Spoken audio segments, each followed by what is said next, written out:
Jesus new creation ministries ద్వారా అనుదిన ఆహారమును మీతో పంచుకోవడానికి దేవుడు మాకు ఇస్తున్న కృపను బట్టి దేవునికి ఎనలేని కృతజ్ఞతలు.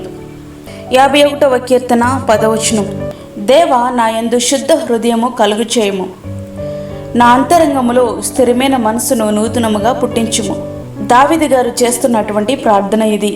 ఎందుకంటే తాను పాపములో పడిన తర్వాత శుద్ధ హృదయాన్ని పోగొట్టుకున్నారు.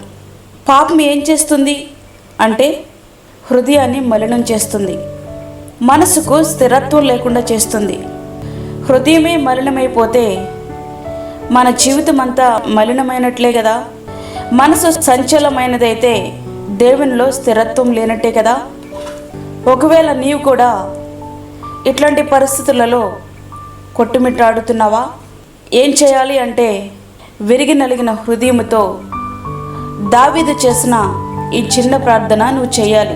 దేవా, నా యందు శుద్ధ హృదయము కలుగు చేయము, నా అంతరంగములో స్థిరమైన మనసు పుట్టించుము. దావీదు తన జీవితంలో శుద్ధ హృదయాన్ని పోగొట్టుకున్నాడు. స్థిరత్వం లేనటువంటి మనసు అతను కలిగి ఉన్నాడు. అంటే అస్థిరమైనటువంటి హృదయము అతను కలిగి ఉన్నట్లుగా ఇక్కడ స్పష్టంగా తెలియపరచబడతా ఉంది. స్థిరమైన మనసు నూతనంగా పుట్టించు అని ప్రార్థిస్తున్నాడు. అంటే అర్థం ఏమిటి? స్థిరమైన మనసు గతకాలంలో అతనికి ఉండేది, కానీ ఇప్పుడు అది అస్థిరమైపోయింది. హృదయం ఎందుకు మలినమైంది? మనసు ఎందుకు అస్థిరమైంది? కారణం ఏమిటంటే పాపం. దావీదు పట్టించుకునేది తాను మనుషులకు ఎట్లా కనిపిస్తున్నాడో అని కాదు, తన అంతరంగ స్థితి ఎట్లా ఉందో అని మాత్రమే గుర్తించగలుగుతున్నాడు. ఎందుకంటే అంతరంగములో యథార్థతను పరిశుద్ధతను కలుగు చేయవాడు దేవుడు ఒక్కడే అని దావీదు గారికి తెలుసు. ఇప్పుడు తనకు కావాల్సింది ఏంటి? పవిత్రమైన యథార్థమైన హృదయం, నిర్మలమైన హృదయం, పాపానికి దూరంగా ఉండే హృదయం. అట్లాంటి హృదయము ఎవరు అనుగ్రహిస్తారు? దేవుడే అనుగ్రహిస్తాడు. దావీదు అంటున్నారు, శుద్ధ హృదయము కలుగు చేయము అని. హృదయ శుద్ధి నిలిచి ఉండాలంటే స్థిరమైన గట్టి మనసు, అనగా పాపాన్ని వ్యతిరేకించే అచంచలమైన గుణం ఉండాలి. ఇది ఇంతకు ముందు దావీదు జీవితంలో ఉండేది. అయితే పాపం చేసి దాన్ని జారవిర్చుకున్నాడు. అందుకే దేవుణ్ణి అర్జిస్తున్నాడు, అనగా ప్రాధేయపడుతున్నాడు. కోల్పోయిన స్థిరమైన మనసు మరలా నాకు దయచేయి అని ఆయన ప్రార్థిస్తున్నాడు.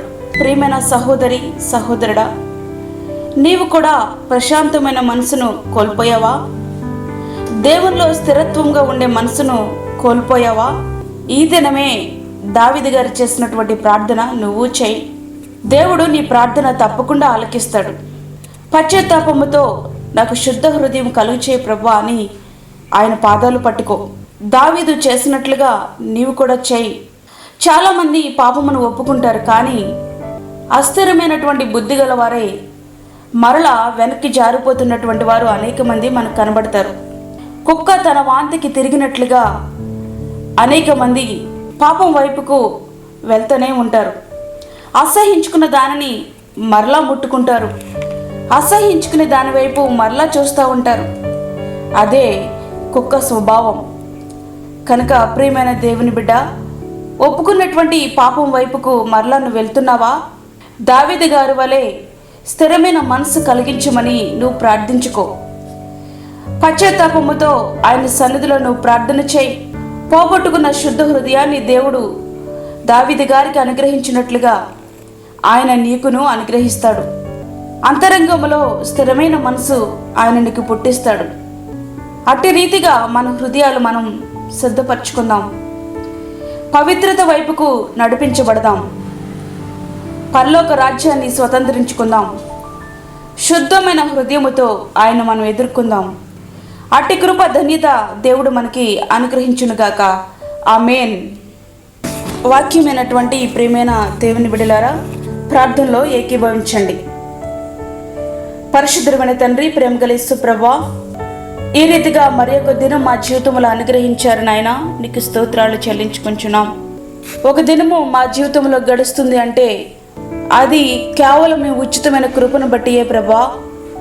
ఎంతోమంది జీవితాలు అర్ధంతరంగా ముగించబడతా ఉన్నాయి. ఈ రీతిగా నీ బిడ్డల మీద మాకు నీ భద్రత అనుగ్రహిస్తున్నారు తండ్రి, నీకు స్తోత్రాలు చెల్లించుకుంటున్నాం. అనేక మంది ప్రభా భయాందోళనతో ప్రార్థన చేయమని కోరుతా ఉన్నారు నాయన. ఈ వాక్యం విన్న ప్రతి ఒక్క బిడ్డకు ధైర్యాన్ని దయచేయండి, విశ్వాసమును దయచేయండి, స్థిరమైన మనసు వారికి అనుగ్రహించండి, శుద్ధ హృదయాన్ని వారికి మీరు దయచేయండి ప్రభా. నీకు వందనాలు తండ్రి, స్తోత్రములు చెల్లించుకుంటున్నాం. నీ బిడ్డలు మీరు దర్శించండి, నీ యొక్క వాక్యం వారిలో పనిచేయనట్లుగా సహాయం చేయండి. ఎవరైనా పాపములు ఒప్పుకొని విడిచిపెట్టలేనట్లయితే వారు విడిచిపెట్టుటకు తగిన కృపను వారికి మీరు అనుగ్రహించండి ప్రభా. నీకు స్తోత్రములు చెల్లించుకుంటున్న దూరదేశంలో ఉండి అనేక ఇబ్బందులకు గురవుతున్న నీ బిడ్డలకు నీ కాపుదల, నీ భద్రత వారికి దయచేయండి ప్రభా. ఏ ఆదరణ లేక ఉంటున్నటువంటి వారికి నీ యొక్క ఆదరణను అనుగ్రహించండి. బలహీనులను బలపరచండి నాయన. వృద్ధులకు మంచి ఆరోగ్యము దయచేయండి. చంటి బిడ్డలకు నీ కాపుదల దయచేయండి ప్రభా. నీ సన్నిధిని వారికి తోడుగా ఉంచండి నాయన. నీకు స్తోత్రములు చెల్లించుకుంటున్నాను. ఎల్లప్పుడూ మాకు తోడుగా ఉండేటటువంటి దేవా, ఇక ముందు కూడా మాకు తోడుగా ఉండండి. ఈ దినమంతా నీ సన్నిధిని దయచేయండి ప్రభా. ఏ తెగులు మా గుడారానికి సమీపించకుండా నీ అమూల్యమైన రక్తమును మా చుట్టూ మీరు ఉంచండి. మాకు కాదు యెహోవా, మాకు కాదు, సమస్త మహిమ ప్రభావములు మీకే ఆరోపించుకుంటూ యేసు పరిశుద్ధ నామమున అడిగి వేడుకుంటున్నాము తండ్రి, ఆమేన్. ఈ వర్తమానములు మీ బంధువులకు, మీ స్నేహితులకు షేర్ చేయండి. దేవుని సేవలో మీరు కూడా పాలిభాగస్తులు కండి. అదేవిధంగా మీ ప్రార్థన అవసరతలు మాకు తెలియచేయండి.